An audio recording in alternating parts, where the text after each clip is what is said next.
तो स्वागत है आप सभी का आज के इस नए वीडियो में। आज मैं आपको बताने वाला हूं कक्षा 10 प्रश्नावली 1.1 सवाल नंबर 3 कह रहा है कि अभाज्य गुणनखंड विधि द्वारा निम्नलिखित के एचसीएफ और एलसीएम ज्ञात करना है। तो चलिए सवाल देखते हैं। हमारे पास सवाल नंबर पहला है 12, 15 और 21 का हमें जो है एचसीएफ और एलसीएम निकालना है। तो सबसे पहले यहाँ पे लिखेंगे हल,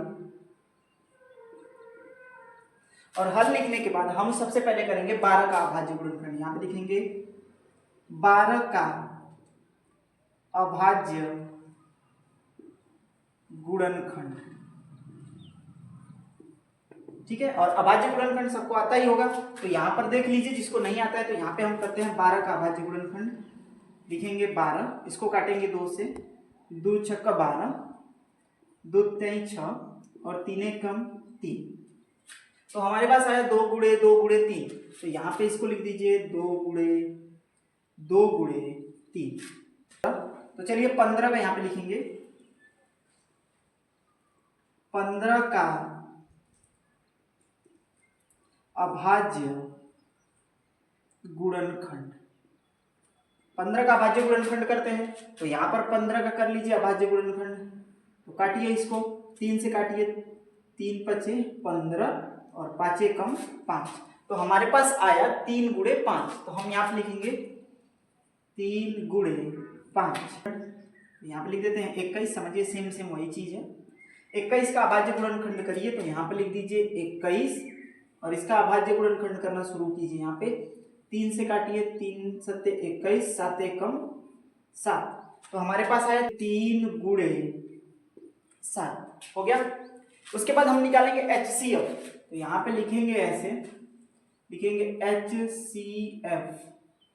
एचसीएफ, तो एचसीएफ कैसे निकालते हैं देखते हैं। तीनों में जो बराबर होता है उसी को हम एचसीएफ निकालते हैं, मतलब तीनों में जो कॉमन रहेगा। तो तीनों में आपको कॉमन क्या दिख रहा है, देखिए इसमें भी 3 है, इसमें भी 3 है, इसमें भी 3 है। तो हमारे पास एचसीएफ क्या हो जाएगा, 3 हो जाएगा। यहाँ पे लिख देंगे एचसीएफ हमारे पास हो जाएगा 3।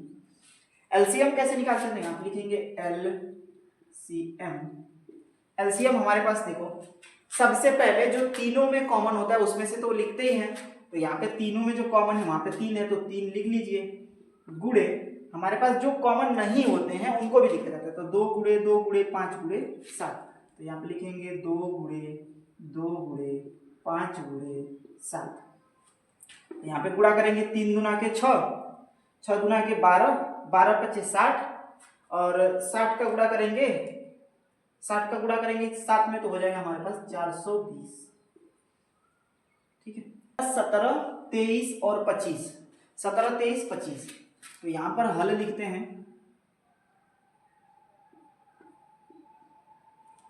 हल लिखा जाएगा, सबसे पहले हम 17 का करेंगे अभाज्य गुणनखंड। तो यहाँ पे लिखेंगे 17, और 17 का अभाज्य गुणनखंड करेंगे तो हमारे पास क्या आएगा, 1 गुणे आएगा 17, क्योंकि 17 एक ऐसी संख्या है जो केवल 17 से ही कटेगी और किसी से नहीं कटेगी। उसके बाद 23, तो यहाँ पे हम 23 का अभाज्य गुणनखंड करेंगे तो लिखेंगे 1 गुणे 23, क्योंकि 23 भी खुद से ही कटेगा। और 25, तो 25 को काटना शुरू करते हैं।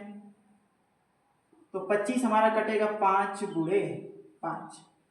अब इसका एचसीएफ निकालेंगे तो यहाँ पे लिखेंगे एचसीएफ, एचसीएफ, ठीक है।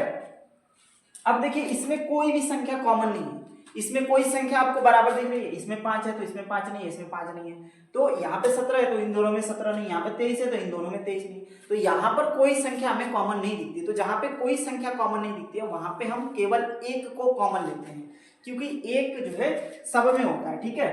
तो यहाँ पे हम 1 लेंगे, तो इसका एचसीएफ आ जाएगा 1। और जिसका एचसीएफ 1 आता है, मैंने बताया वह संख्या सह अभाज्य संख्या कहलाती है। तो अगर कोई पूछेगा कि 17, 23, 25 कैसी संख्या है, तो 17, 23, 25 एक सह अभाज्य संख्या है। वह संख्या जिसका एचसीएफ 1 होता है वह सह अभाज्य संख्या कहलाती है। अब इसका एलसीएम निकालते हैं तो लिखेंगे एलसीएम। तो एलसीएम हमारे पास ये 5 गुणे 5 गुणे 17 गुणे 23। यहाँ पे लिखेंगे 5 गुणे 5 गुणे 17 गुणे 23, और यहाँ पे गुणा करके जो भी आएगा आंसर आप यहाँ पे लिख लीजिएगा, ठीक है। तो ये मैं आपके लिए छोड़ देता हूँ, इसका गुणा करके यहाँ पे आप लिख लीजिएगा आंसर। अगला सवाल हमारा कह रहा है कि 8, 9 और 25, 8 और 9, 25 का एचसीएफ निकालना है और एलसीएम निकालना है। सबसे पहले यहाँ पे लिखेंगे हल, हल लिखने के बाद हम करेंगे 8 का अभाज्य गुणनखंड। 8 का अभाज्य गुणनखंड कर लीजिए यहाँ पे, तो लिखेंगे 8 और ऐसे इसको काटना शुरू करेंगे। 2 से 2 चौके 8, फिर 2 से काटेंगे 2 दूना के 4, फिर 2 से काटेंगे आएगा 1। तो ये जो कुछ भी है इसको यहाँ पे लिख लीजिए।